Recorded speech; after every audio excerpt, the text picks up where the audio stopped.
Good day, great day. This is For Another Day podcast, and I'm Rick Zapf, your relationship expert here, bringing you some more information on communication.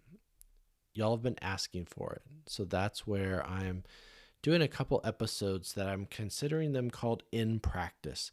These are some of the skills necessary in the communication framework to build your relationship and to truly strengthen your relationship.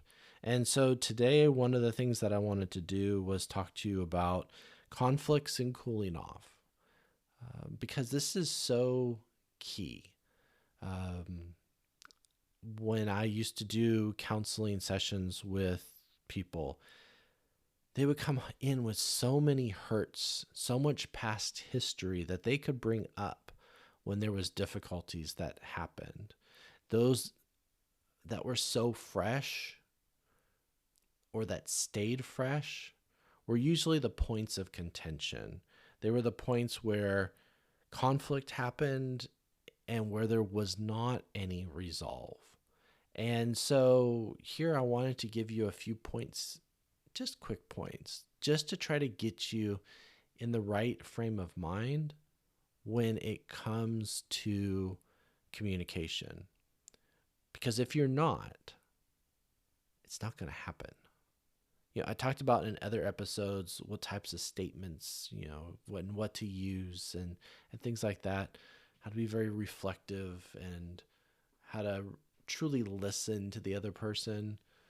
Um, but this is really about taking a time out.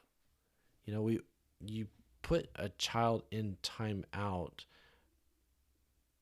because of that flooding, because it's too overwhelming, because they're not going to be able to rationalize and really understand what's going on. When I used to work with parents and with kids, I would tell them, don't feel like you've got to give the sentence or the grounding at the time when the emotionality is at its highest. You can say you're grounded or you're in timeout. Come back later and say, now that I've thought about this, right? This is what your grounding is. This is what your timeout was going to be used for. That's more effective because our brains can't function in this crazy, chaotic state. When anger ensues, when your blood pressure goes up, when you feel the adrenaline kick in, when there's rage, the smart part of your brain, the prefrontal cortex, it shuts off. It's not functioning right then and there. The limbics, the part where you've got this fight, flight, or freeze response that's going on, that's talking about survival. Because here in this conflict, your brain is saying, am I going to be able to survive this? And so, truthfully, the response system comes into play that it's a fight. I'm going to go against you. I'm going to have conflict against you. I'm going to argue back. Flight, I'm going to flee from the situation because I don't know how to deal with this. And the best situation in my mind's eye is not to deal with this. Or freeze. Deer in a headlight look. I don't know what to do. Should I stay? Should I go?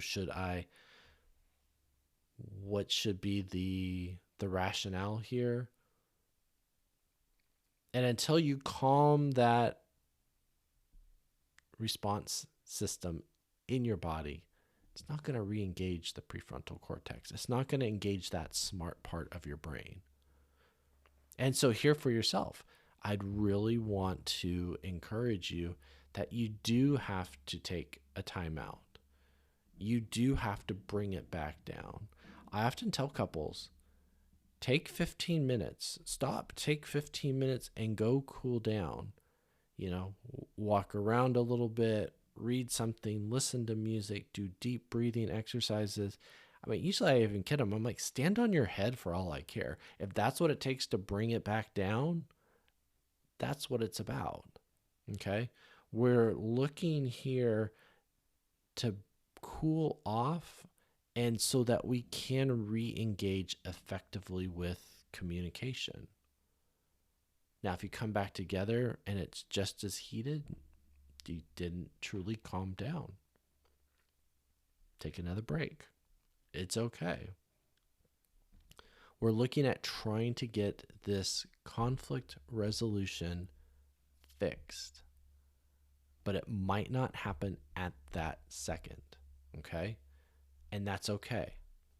Sometimes it takes time to work towards a resolution. In the beginning, it just takes time to work towards being able to come back to communicate effectively so that you're not just throwing slurs back and forth at each other and just being upset, rude, vindictive, hurtful in the things that you say or do. Okay? What we're looking at doing here is truly trying to avoid that in the comeback. And that's ownership. That's ownership that between the two of you, you two have kind of agreed and fist pumped, before all this started. We're going to hold each other accountable to a different standard now because what's been happening isn't effective. Okay? What's been happening, we need to change it. We need to make a resolute here. Because if all you do is you're just like, you're going to go right back to it. So I really want to encourage you here, okay? Make an agreement or a pact with your partner that we're going to stop this. We're not going to continue this any further. We're not going to keep raising our voices. We're not going to keep saying hurtful things. We're not going to keep bringing up the past, which happened 6 years ago. Instead, what we're looking at doing is changing the here and the now. Even though that hurt 6 years ago, it doesn't mean it still needs to hurt today. And even though something happened right now that's similar to 6 years ago, it is not the same thing as what happened 6 years ago as today. That's a hard one. That one usually takes a lot of counseling, not necessarily coaching, but a lot of counseling.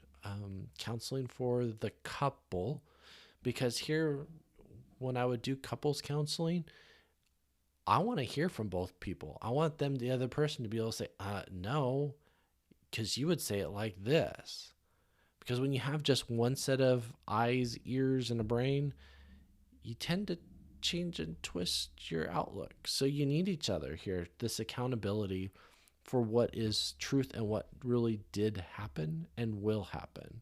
And if you can call each other on it, you can really make some headway. Now, cooling off and stopping it, that's a tough one. And I've talked about this in other episodes, but once again, I'm talking about in practice here. Use something to stop it that you both agree on, whether that's a word or word phrase that will actually be the stopping mechanism. Because if you say stop, you've said that already 1,000 times in the relationship and it hasn't worked. Use a word or word phrase that does not fit to the situation so that it becomes almost jarring in your brain, okay? So that you come to understand that, oh, that's right. Oh, we're getting to that point again. Oh, we agreed we were going to stop. But when you keep going with don't, no, stop, no, you did this before, stop, that does not help here. But if you were able to have something that is the stop mechanism, now with most couples, a word or word phrase that's almost nonsensical will work wonders. Okay? So let's say the word is coconut. Okay? And coconut is the word that you've both agreed upon that will stop the argument. that will allow you to break and go cool down separately for 15, 20 minutes, 30 minutes, whatever it might be, whatever you've agreed upon, to be able to help here. That word coconut then is going to be one where, oh, okay, we need to stop. So consider that. If you have questions and need help with that type of situation, contact us at Commandments Coaching or put a message here through the platform. We're here to help. We're here to make relationships stronger.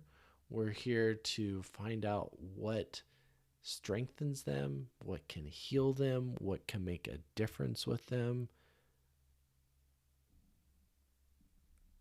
and how you can really change. It's not about being stuck like the past however many years together. It's really about lasting change now. So once again, if you need anything, just let us know at commandmentscoaching.com. Otherwise, God love y'all and have a great day.